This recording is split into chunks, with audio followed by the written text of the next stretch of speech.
n'avons plus confiance les uns aux autres. Parce que nous nous sabotons entre nous. Nous nous livrons entre nous. Nous, on s'entretue, on s'entre-dévore. Mais le moment est arrivé pour que l'homme noir retrouve sa réelle identité depuis le commencement. Et je vous amène au commencement. Genèse chapitre 1, verset 26.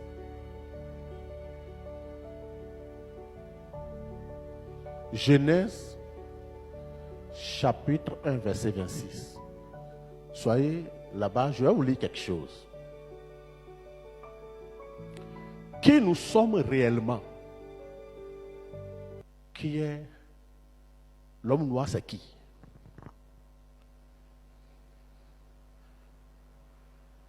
C'est ce que les autres disent de nous que nous sommes.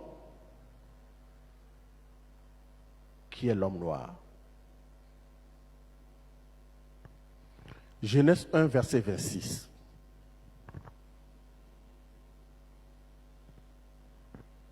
Je lis. Faisons l'homme à notre image, selon notre ressemblance, et qu'il domine sur tous les poissons de la mer, sur les oiseaux du ciel, sur le bétail, sur toute la terre et sur tous les reptiles qui rampent sur la terre. Quand nous lisons cette partie des Saintes Écritures, c'est comme nous divagons. Et nous ratons l'essentiel juste à travers la lecture que nous faisons, d'une manière lacunaire. Et pourtant, c'est une portion de la Bible qui est très chargée, qui est lourde. Et lorsque nous allons apprendre à la lire avec les yeux décolonisés, nous allons comprendre la quintessence ou la profondeur de ce qui est caché là-bas. Je crois qu'à l'école, on nous a appris ce qu'on appelle l'Afrique est le berceau de... L'Afrique est le berceau de... Très fort. L'Afrique est le berceau de... Merci beaucoup. Donc si l'Afrique est le berceau de l'humanité, où toute vie a commencé, le berceau, c'est le départ. Je crois que nous sommes d'accord. Du moins, la première personne qui est ou qui a vécu dans ce monde a pris vie où? En Afrique. Parce que l'Afrique est quoi? Le berceau de... Je ne vous parle pas de ce qu'on appelle la théorie de Darwin, qui nous parle de l'homme est une émanation d'abord du singe. C'est un existentialiste, un théoricien raciste, macabre, machiavélique, qui a pour intention aussi de nous vassaliser.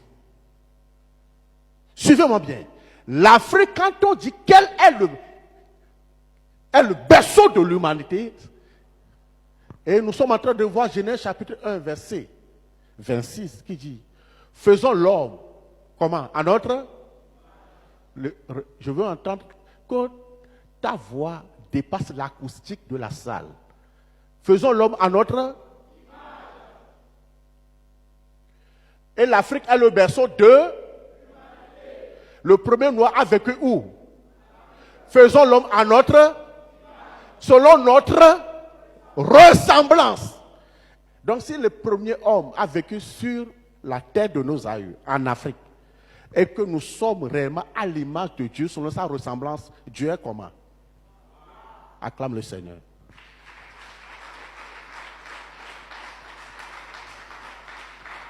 S'il vous plaît,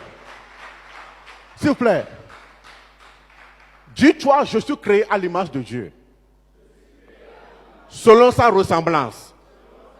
Et selon la Bible même, il est noir. Il est noir. Comme moi. Qui est d'accord avec moi?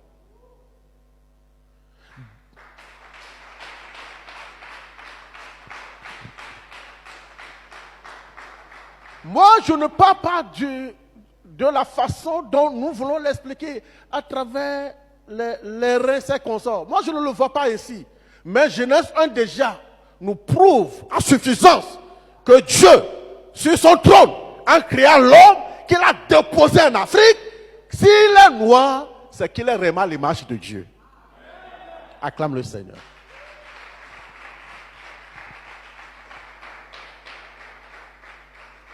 Donc, comment se fait-il qu'un beau matin, quelqu'un peut se lever et dire que celui-là même qui a l'image de Dieu est maudit? Donc, si le noir est maudit, Dieu est... Est-ce que Dieu peut être maudit? Hein? Dieu peut être maudit? Répondez-moi très bien. Dieu peut être maudit? Donc, si Dieu ne peut pas être maudit, c'est le noir qui a son image qui sera maudit. Dis-toi, je ne suis jamais maudit. Ils ont menti que je suis maudit. L'heure est arrivée où nous devons faire comprendre à l'humanité que notre place, nous allons la prendre.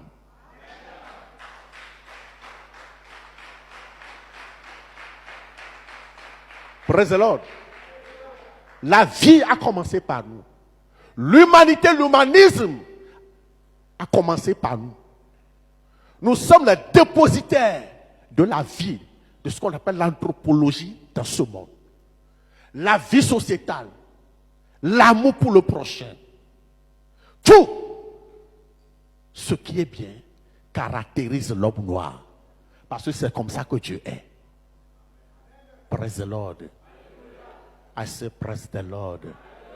Donc si, ou dorénavant, partout où foulera la plante de tes pieds, si quelqu'un veut te faire croire que tu es maudit, dis-lui, tu n'as même pas compris les saintes écritures. Parce que Dieu ne peut pas être maudit. Vous savez, dans Psaume 82, verset 6, la Bible dit, vous êtes des dieux. Mais peut-être comme vous ne l'avez pas cru, vous mourrez comme de simples hommes. Cela veut dire que si vous n'acceptez pas qui vous êtes, vous allez vivre l'expérience des hommes dans le malheur. Vous savez, il y a une chose que nous ne devons pas oublier.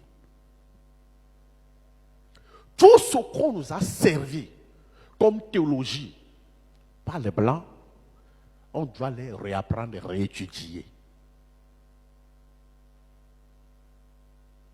On doit tout réapprendre. Parce que on nous a mis dans ce qu'on appelle une labyrinthe, dans un carcan, une prison, où là-bas, tout ce que nous savons, ou tout ce que nous expérimentons, ou nous avons accepté, c'est ce qu'on appelle une crise identitaire.